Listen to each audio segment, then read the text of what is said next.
2.5 years ago, I made the decision to stop drinking alcohol.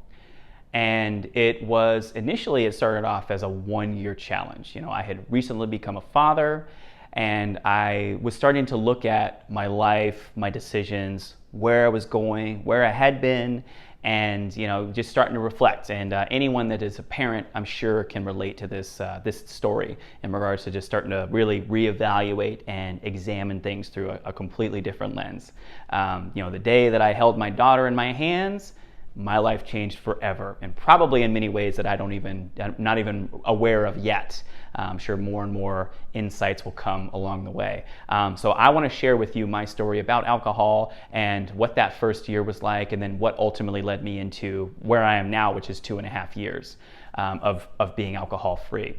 So April 23rd of, 2022, I made the decision to go a year. I decided, you know what, let's do a 1-year challenge. I'm just curious as to what would happen. I wanted to see what kind of effects there would be, if there would be any health benefits, and I just wanted to do a challenge. And I said, let's do 1 year. Let's see what DeMarco is like as a father, as a husband, as a coach, as a small business owner, and as a community member. What does that look like? And I was really curious about that. So I didn't tell anybody. I just went ahead and did it. I eventually told my wife, I think about 3 or 4 months in. She was asking me like, "Oh, are you not drinking now? Like, oh, what's going on?"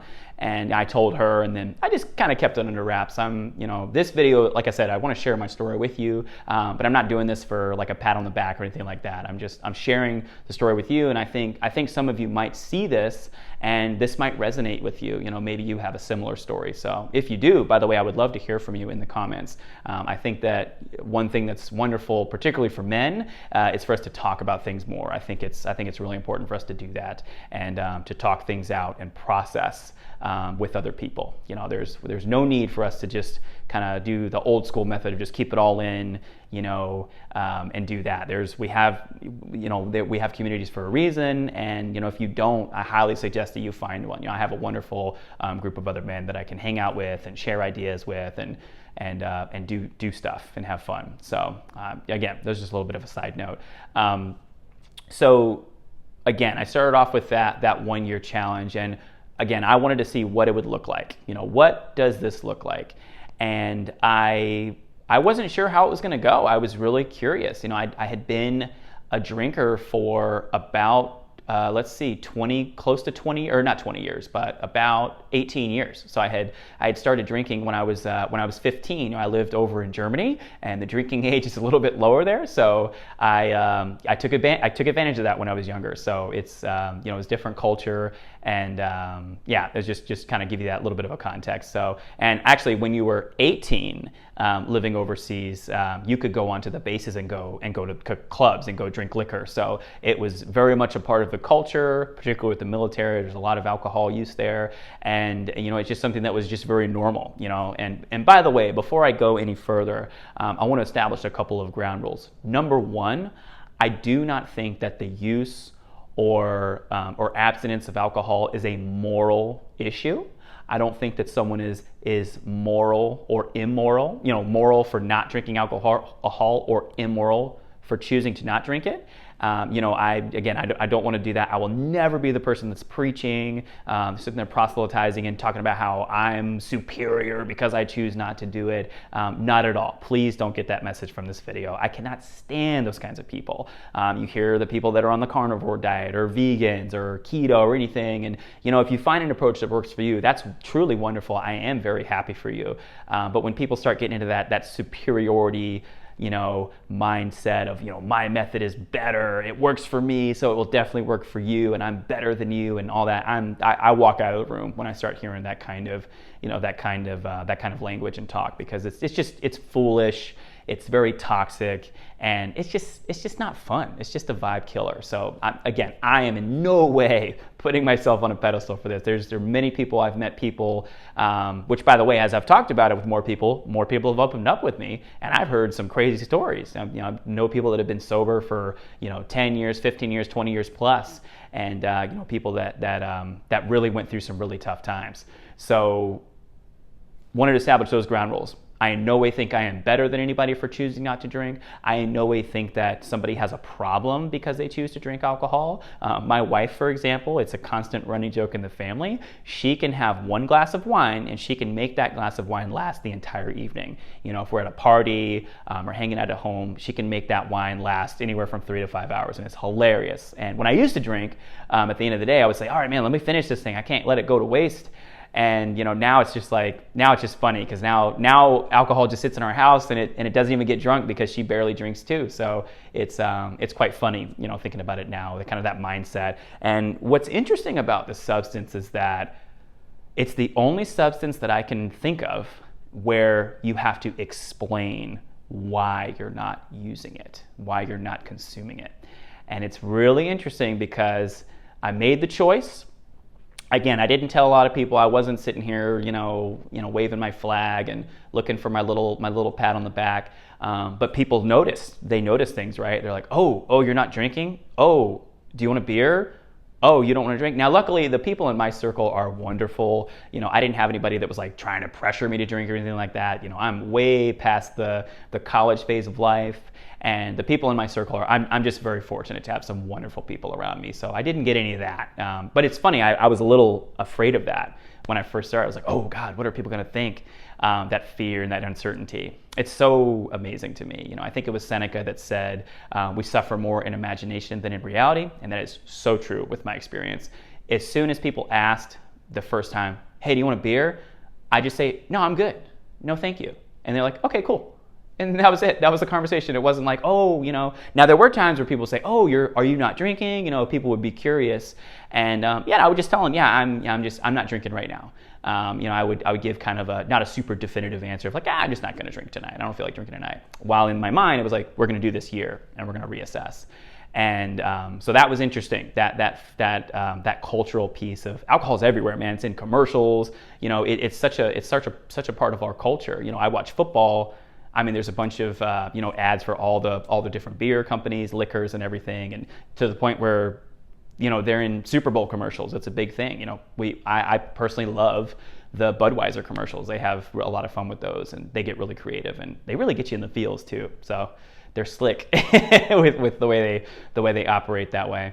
And so I did that year and was kind of navigating that interesting cultural, not a lot of pushback, but I would say a little bit, where people were asking like, oh, you're not drinking. Oh, that's interesting. Why are you not drinking? And it's so fascinating how literally anything else, if you quit, people say, oh, good job. That's wonderful. And again, I'm not going to sit here and go into the science of it because I'm certainly not an expert, but there's a pretty large mountain of evidence out there that shows that there's probably not a whole lot of health benefits to the consumption of alcohol, but when you start to exceed particularly that moderate level, even moderate drinking, from the last study that I saw, there was actually a decent amount of health effects, those being negative. So I listened to this podcast about it, and it got me just really, really thinking about it more and more as I was preparing to make this decision. And what was really funny was I made the decision. It was on April 23rd, which is the day before my birthday. And on April 24th of that year, we were actually at the airport. We were traveling back home from somewhere. And I remember thinking to myself, oh, it's my birthday.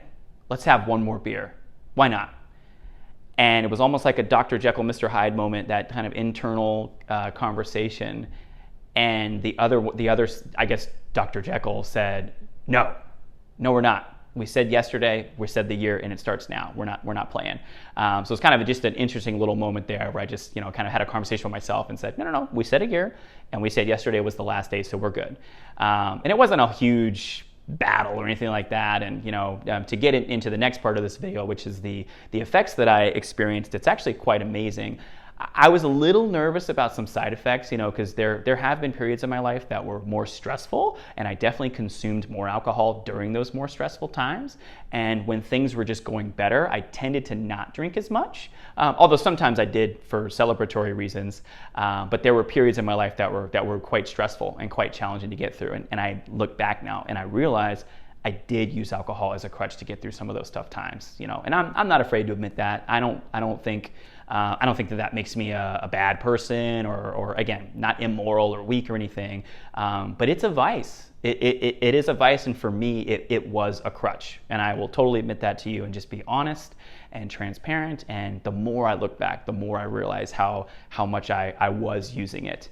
And I'm not going to go so far as to say that I'm an alcoholic. I don't believe in that label for myself, but I definitely can and will admit that I did not have a healthy relationship with the substance, and there were times where I overindulged. And I'm not proud of it, but it's the reality. I'm sitting here, I'm opening up to you, and I want to be, again, transparent and share my story and be authentic. And yeah, that's just the truth of it. There were periods in my life where I was over consuming, and I was using it as a crutch to get through really, really hard times, really, really challenging times in my life. And as you look back, hindsight's 2020. Things look different when you look back versus when you look forward. You think about a decision and the future, results or effects of that decision. But it's so easy to look back. You're like, oh yeah, this is what happened. This is what I did, and this is what happened, right? It's easy to watch the game, watch the replay, and go, oh my God, if only he stepped 2 inches to the left, he would have caught the ball. And so it's easy, obviously, to get into that easy downward spiral. I am happy to report to you that not only did I not have any negative side effects, it was a tremendously upward spiral for me all the way around. So there were definitely times where I would kind of crave it. Friday around 5 o'clock, there was that kind of, I lived in Boston, and the town we lived in, Somerville, there were a lot of restaurants with outdoor patios, and when the sun comes out, it's outdoor patio season. You go, you sit out there, you get your burger, wings, and a beer, and it's total, a big part of the culture there. So I definitely went through that a little bit of like, oh damn, man, I really could use I would love a fiddlehead right now, sitting out, with my burger, and but it was kind of a reminder of like, nope, we're not doing it for this year. We're good. I didn't get I didn't get any of the extreme thing, like my hands weren't shaking, I wasn't getting DTs or anything like that. So I'm not gonna sit here and overhype any of this stuff to create fake drama. But there were some cravings for sure, and I was able to get through that pretty easily. That really wasn't nearly as challenging as I thought it was gonna be. But then the benefits almost started immediately. It was really incredible. My sleep quality improved immediately. I mean, within about 2 or 3 days, I noticed that I was waking up less groggy, less tired, definitely more alert.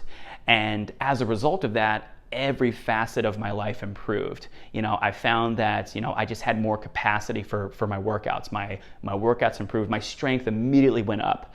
My recovery, of course, if you're sleeping better, you're going to recover more. So my workouts improved tremendously. I was able to hit bigger weights, hit more volume. I was recovering from my training sessions, and was just feeling good. I was starting to feel like I was performing closer to my physical capacity, my physical potential. And then from a mental standpoint, I was less irritable. I was much better at dealing with obstacles, much more resilient, and much better able to pivot and really adjust when things change, which is very helpful when you have a spouse and you have a child and you have a dog and a cat and you're running a business and you're trying to work and trying to take care of yourself, trying to balance all of those plates at once. So I was immediately much better able to deal with and handle the challenges and the obstacles that came my way, that continue to come my way, by the way. So that was a really wonderful thing there. My dreams became more vivid. It was so fascinating. I had lucidly dreamt several times in the past, but over this last 2.5 years, I've lucidly dreamt more. My dreams have been more vivid, and I've remembered my dreams more. So it's just been a neat thing. I'm sure a neuroscientist could hop on and tell us more about the why and the how behind that. But I thought that was really fascinating and really, really cool. It's just really neat talking about dreams, and had dreams where I knew I was dreaming, and I would make myself float, almost like trying to fly. And it was really neat. It was just such a weird, cool kind of thing to happen, almost like Neo in the Matrix, of like, oh, look what I can do. I can bend these walls, and I can play around with these constructs, with this simulation. So wonderful benefits all around. Like I said, workouts improved. My sleep improved as a result of that. I was able to definitely just make better nutritional decisions. It's a tremendous amount of calories that